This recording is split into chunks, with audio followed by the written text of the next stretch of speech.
ಕುಮಾರಸ್ವಾಮಿ ಅವರನ್ನ ಕರೆಯ ಎಂದಿದ್ದಕ್ಕೆ ಜಮೀರ್ ಕ್ಷಮೆಯಾಚನೆಯನ್ನ ಮಾಡಿದ್ದಾರೆ. ಜೆಡಿಎಸ್ ಮುಖಂಡರಿಗೆ ನೋವಾಗಿದ್ರೆ ಕ್ಷಮೆ ಕೇಳ್ತೇನೆ ಹೀಗಂತ ಮೈಸೂರಿನಲ್ಲಿ ಸಚಿವ ಜಮೀರ್ ಅಹಮದ್ ಖಾನ್ ಹೇಳಿಕೆಯನ್ನ ಕೊಟ್ಟಿದ್ದಾರೆ. ಮೊದಲಿನಿಂದಲೂ ನಾನು ಅವರನ್ನ ಕರಿಯಣ್ಣ ಅಂತಿದ್ದೆ, ನನ್ನನ್ನ ಕುಮಾರಸ್ವಾಮಿ ಅವರು ಕುಳ್ಳ ಅಂತಿದ್ರು ಹೀಗಂತ ತಾನು ಕೊಟ್ಟಿರುವಂತ ಹೇಳಿಕೆ ವಿಚಾರವಾಗಿ ಸ್ಪಷ್ಟನೆಯನ್ನ ಕೊಟ್ಟಿದ್ದಾರೆ ಜಮೀರ್. ಈಗ ಮೊದಲೇ ಬಾರಿ ಖುಷಿ ಅದಕ್ಕೆ ಏನಂತ ಅಂಥದ್ದು ಏನಂತ ಹೇಳಿದ್ರಿ ಕ್ಷಮೆ ಇಲ್ಲ ಇಲ್ಲ.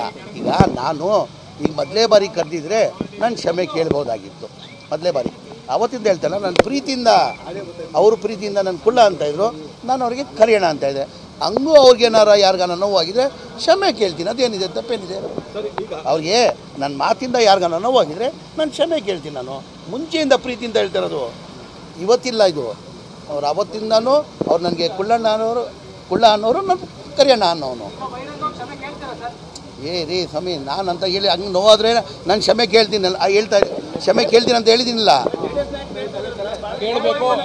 ನಾವು ಈಗ ನಾನು ಏನಂತ ಈಗ ಯಾರಿಗಾದಿಂದ ನಾವು ಇವತ್ತೇನು ಹೊಸ್ದಾಗಿರಲಿಲ್ಲ, ಅವತ್ತಿಂದ ಹೇಳ್ಕೊಂಡು ಬರ್ತಾ ಇರೋದು. ಇವತ್ತು ಆ ಹೇಳಿದಿಂದ ಯಾರಿಗ ನೋವಾಗಿದೆ ನಾನು ಕ್ಷಮೆ ಕೇಳ್ತೀನಿ ಅಂತಲೂ ಹೇಳ್ತಾ ಇದ್ದೀನಿಲ್ಲ.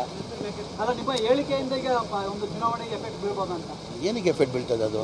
ಇವತ್ತು ಬ್ರದರ್ ಮೊದಲೇ ಬಾರಿ ಏನೂ ಹೇಳಿಲ್ಲ, ನಾನು ಮೊದಲೇ ಬಾರಿ ಏನಿರಲಿಲ್ಲ ಹೇಳಿಲ್ವಾ. ನಾನು ಕುಮಾರಸ್ವಾಮಿ ಆತ್ಮೀಯ ಇರುವಾಗ ಅವ್ರು ನನಗೆ ಕುಳ್ಳ ಅನ್ನೋರು, ನಾನು ಕರಿಯಣ್ಣ ಅನ್ನೋನು. ಈಗ ಆದಿಂದ ಯಾರನ್ನ JDS ಕಾರ್ಯಕರ್ತರಿಗೆ ನೋವಾಗಿದ್ರೆ ಕ್ಷಮೆ ಕೇಳ್ತೀನಿ.